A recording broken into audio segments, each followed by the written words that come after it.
രണ്ടുപേരുടെ മരണത്തിനിടയാക്കിയ അടൂർ പട്ടാഴിമുക്കിലെ അപകടത്തിൽ ദുരൂഹതകളേറുന്നു. അമിത വേഗതയിൽ കാർ ലോറിയിൽ ഇടിച്ചു കയറ്റി എന്നാണ് സംശയം. തുമ്പമൺ സ്വദേശി അനുജ, ചാരുമൂട് സ്വദേശി ഹാഷിം എന്നിവരാണ് മരിച്ചത്. സഹപ്രവർത്തകരുമായി ടൂർ പോയ അനുജയെ വാഹനം തടഞ്ഞു നിർത്തി ഹാഷിം കൂട്ടിക്കൊണ്ടു പോകുകയായിരുന്നു.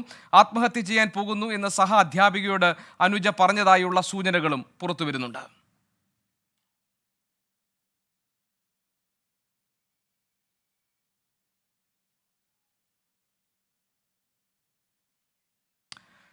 ശ്രീകുമാരൻ വിശദാംശങ്ങളുമായി നമുക്കൊപ്പം ചേരുന്നുണ്ട്. ശ്രീജിത്ത്, എന്താണ് ഈ സംഭവത്തിലെ ദുരൂഹത? ഏത് തരത്തിലുള്ള സംശയങ്ങളാണ് ഈ കേസുമായി ബന്ധപ്പെട്ട് നിലനിൽക്കുന്നത്? എന്തൊക്കെ വിവരങ്ങളാണ് പോലീസിന് ലഭിച്ചിട്ടുള്ളത്?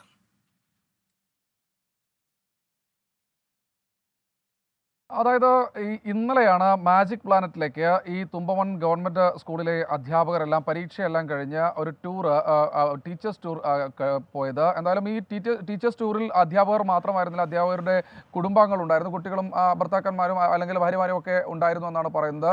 എന്തായാലും ആ ടൂർ കഴിഞ്ഞ് മടങ്ങി വരികയായിരുന്നു ഈ സംഘം. ഇത് കുളക്കടയിൽ വെച്ചാണ്, അതായത് കൊല്ലം ജില്ലയിലെ കൊട്ടാരക്കര കഴിഞ്ഞു വരുന്ന പ്രദേശമാണ് കുളക്കടയിൽ വെച്ച് 9:45 ഈ വാഹനം ഒരു സ്വിഫ്റ്റ് ഡിസയർ കാർ കൊണ്ടുവന്ന് ക്രോസ് ഇട്ട് തടയുകയായിരുന്നു ഹാഷിം എന്നാണ് പറയുന്നത്.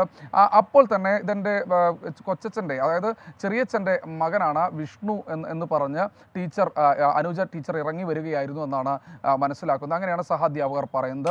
ഇറങ്ങി വന്നു, അപ്പോൾ തന്നെ ഞാൻ അങ്ങോട്ട് എത്തിക്കോളാം, വീട്ടിലേക്ക് എത്തിക്കോളാം, കുഴപ്പമില്ല എന്ന് പറഞ്ഞു. പക്ഷേ ചില അധ്യാപകർക്ക് ഈ കാർ വളരെ വലിയ വേഗതയിലായിരുന്നു ആ പ്രദേശത്ത് നിന്ന് പോയത്. അപ്പോൾ തന്നെ ഒരു സംശയം തോന്നി. അങ്ങനെയാണ് ടീച്ചറെ ആദ്യഘട്ടത്തിൽ വിളിക്കുന്നത്. ടീച്ചർ ആ ഘട്ടത്തിൽ ഫോൺ എടുക്കുന്നില്ല. കുഴപ്പം എന്തെങ്കിലും ഉണ്ടോ എന്ന് അവർ പരിശോധിക്കുകയായിരുന്നു.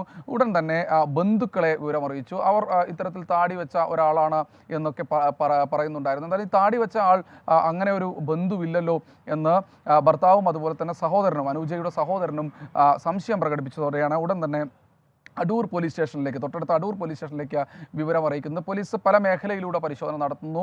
എന്തായാലും കുറേ നേരം കഴിഞ്ഞ് ഈ ബസ്സിലുള്ള ആളുകളും പരിശോധന നടത്തുന്നു. പക്ഷേ ഈ വാഹനം കണ്ടെത്താൻ കഴിഞ്ഞില്ല. പക്ഷേ അമിത വേഗതയിൽ വാഹനം കടന്നുപോയി എന്ന് നാട്ടുകാർ പലരും പറഞ്ഞുവെന്ന് മനസ്സിലാക്കുന്നുണ്ട്. എന്തായാലും ഈ വാഹനം നേരെ പട്ടാഴി മുക്കിൽ വെച്ചാണ് ഒരു കണ്ടെയ്നർ ലോറിയിലേക്ക് ഇടിച്ചു കയറുന്നത്. ഇതിനിടയിൽ ഈ അനുജയെ ബന്ധപ്പെടുന്നുണ്ട്. അപ്പോൾ ടീച്ചർ കരയുന്നു എന്ന് പറയുന്നുണ്ട്. ടീച്ചർ കുറേ നേരം കരഞ്ഞിരുന്നു. അതിനുശേഷം വീണ്ടും കുഴപ്പമില്ല, ഞാൻ അങ്ങ് എത്തിക്കോളാം എന്ന് പറഞ്ഞ് ഫോൺ വെക്കുകയാണ് ഉണ്ടായത്. എന്തായാലും സംശയം തോന്നി അടൂർ പോലീസ് സ്റ്റേഷനിൽ പോയി പരിശോധിക്കണമെന്ന് ആവശ്യപ്പെടുമ്പോഴേക്കും, പോലീസിന്റെ പരിശോധന തുടങ്ങുമ്പോഴേക്കും ഒരു അപകട വിവരം അറിയുന്നു. പട്ടാഴിമുക്കിൽ ഇങ്ങനെ ഒരു കണ്ടെയ്നർ ലോറിയിലേക്ക് അമിത വേഗതയിൽ വന്നൊരു വാഹനം ഇടിച്ച് കയറ്റി എന്നൊരു വിവരം അവർക്ക് ലഭിക്കുകയായിരുന്നു. അങ്ങനെയാണ് ഈ ബസ്സിലുണ്ടായിരുന്ന 3 അധ്യാപകർ നേരെ ഈ ഇപ്പോൾ ഞാൻ നിൽക്കുന്ന അടൂർ ഗവൺമെൻറ് ആശുപത്രിയിൽ വന്ന് ഈ മൃതദേഹം ഇവരുടേത് തന്നെയാണ് എന്ന് ഉറപ്പിക്കുന്നത്. എന്തായാലും കൃത്യമായ വിവരമായിരുന്നു. ഇദ്ദേഹം ഒരു ബസ് ഡ്രൈവറാണ്. ചാരുമൂട് സ്വദേശിയാണ് ഹാഷിം. അടൂർ പത്തനംതിട്ട റൂട്ടിൽ ഓടുന്ന അടൂർ പത്തനംതിട്ട. ഇതിനകത്ത് ശ്രീജിത്ത്, ഈ അനുജ സഹ അധ്യാപികയോട് ആത്മഹത്യ ചെയ്യാൻ പോകുന്നു എന്ന് പറഞ്ഞതായുള്ള സൂചനകളുണ്ട്. അത് സ്ഥിരീകരിക്കപ്പെടുന്നുണ്ടോ?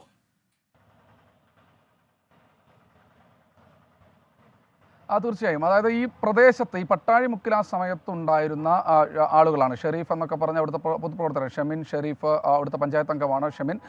ഇവർ ആ പ്രദേശത്ത് നിന്ന് ഇവരെ കൊണ്ടുവരുന്നത്, അതായത് ഈ മൃതദേഹം എടുക്കുമ്പോൾ തന്നെ മരിച്ചിരുന്നു എന്നാണ് പറയുന്നത്. ഈ മൃതദേഹങ്ങൾ അവിടെ നിന്ന് ആശുപത്രിയിലേക്ക് കൊണ്ടുവന്ന് ഈ ആശുപത്രിയിൽ വെച്ച് സഹാധ്യാപകരുമായി സംസാരിച്ചിരുന്നു. അവരോടാണ് ഈ സഹാധ്യാപകർ പറയുന്നത് ഇത്തരത്തിൽ ആത്മഹത്യ ചെയ്യാൻ പോവുകയാണെന്ന തരത്തിൽ സംസാരിച്ചു എന്ന് പറയുന്നത്. ഈ കാറിൽ നിന്ന് മദ്യക്കുപ്പികൾ കണ്ടെടുത്തിട്ടുണ്ട് എന്നാണ് പറയുന്നത്. അതുപോലെ തന്നെ ഈ ടീച്ചറുടെ പവർ ബാങ്കും അതുപോലെ തന്നെ അവരുടെ സാധനങ്ങളും ഒക്കെ തന്നെ കണ്ടെടുത്തിട്ടുണ്ട്. കാറിന്റെ മുൻഭാഗം പൂർണ്ണമായി ഇടിച്ച് തകർത്ത നിലയിലാണ്. ഈ കാർ ആണെങ്കിൽ വാടകയ്ക്കെടുത്താണ് എന്നൊരു സ്ഥിരീകരണം കൂടി ഇതിനകം തന്നെ ലഭ്യമായിട്ടുണ്ട്. അതായത് പോലീസ് സംശയിക്കുന്നത് ഇത് ഒരു അപകട മരണമല്ല, നേരെ മറിച്ച് കാർ ബോധപൂർവം ഈ ലോറിയിലേക്ക് ഇടിച്ചു കയറ്റുകയായിരുന്നു, ആത്മഹത്യയായിരുന്നു കാറിലുണ്ടായിരുന്ന ഹാഷിമിന്റെയും അനുജയുടെയും ഉദ്ദേശം. അങ്ങനെയാണോ?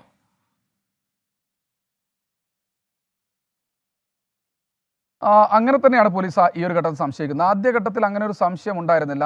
അനൂജയെ അപായപ്പെടുത്താൻ ആഷിം ശ്രമിച്ചു വന്ന ഒരു സംശയമായിരുന്നു ഉണ്ടായിരുന്നത്. പക്ഷേ പിന്നീട് വളരെ വ്യക്തമായി തന്നെ പോലീസിന് ബോധ്യപ്പെടുന്നത് ഇത്തരത്തിൽ ആത്മഹത്യ എന്നൊരു ഘട്ടത്തിലേക്ക് പോലീസ് പോകുന്നുണ്ട്. പക്ഷേ അത് അന്വേഷിച്ചാൽ മാത്രമേ വ്യക്തമാവുകയുള്ളൂ, കൂടുതൽ അന്വേഷണത്തിലൂടെ മാത്രമേ വ്യക്തമാവുകയുള്ളൂ എന്നാണ് പറയുന്നത്. അനുജ ഭർത്തൃമതിയാണ്. അനുജയ്ക്ക് 11 വയസ്സുള്ള ഒരു മകനുണ്ട്. എന്തായാലും അദ്ദേഹം ഈ കായംകുളം സ്വദേശിയാണ് അനുജയുടെ ഭർത്താവ്. എന്തായാലും മൃതദേഹങ്ങൾ ഇപ്പോൾ സൂക്ഷിച്ചിട്ടുള്ളത് അടൂർ ഗവൺമെന്റ് ആശുപത്രിയിലാണ്. ഇവിടെ നിന്ന് പക്ഷേ പോസ്റ്റ്മോർട്ടം ഇവിടെയല്ല നടക്കുന്നത്. അത് കോട്ടയം മെഡിക്കൽ കോളേജിൽ നടത്തണമെന്ന് ഡോക്ടേഴ്സ് അകം തന്നെ. ശരി, ശ്രീകുമാരനാണ് വിവരങ്ങൾ നൽകിയത്. അടൂർ പട്ടാഴി മുക്കിലെ അപകടത്തിൽ ദുരൂഹതകൾ വർദ്ധിക്കുന്നു. അമിത വേഗതയിൽ കാർ ലോറിയിൽ ഇടിച്ചു കയറ്റിയതാണ് എന്ന സംശയം ബലപ്പെടുകയാണ്. കാരണം അതിൽ മരണമടഞ്ഞ ഹാഷിമും അനുജയും ബോധപൂർവം കാറ് ഇടിച്ചു കയറ്റി ആത്മഹത്യ ചെയ്യാൻ ശ്രമിക്കുകയായിരുന്നു. അതാണ് സംഭവിച്ചതെന്നുള്ള സൂചനകൾ പോലീസിന് ലഭിക്കുന്നുണ്ട്. ഇതിന് പ്രധാന ഒരു സൂചനയായി നിൽക്കുന്നത് ആത്മഹത്യ ചെയ്യാൻ പോവുകയാണെന്ന സഹ അധ്യാപികയോട് അനുജ പറഞ്ഞിരുന്നു എന്നുള്ളതാണ്. ശ്രീകുമാരൻ അതിന്റെ വിശദാംശങ്ങൾ നൽകുകയായിരുന്നു പത്തനംതിട്ടയിൽ.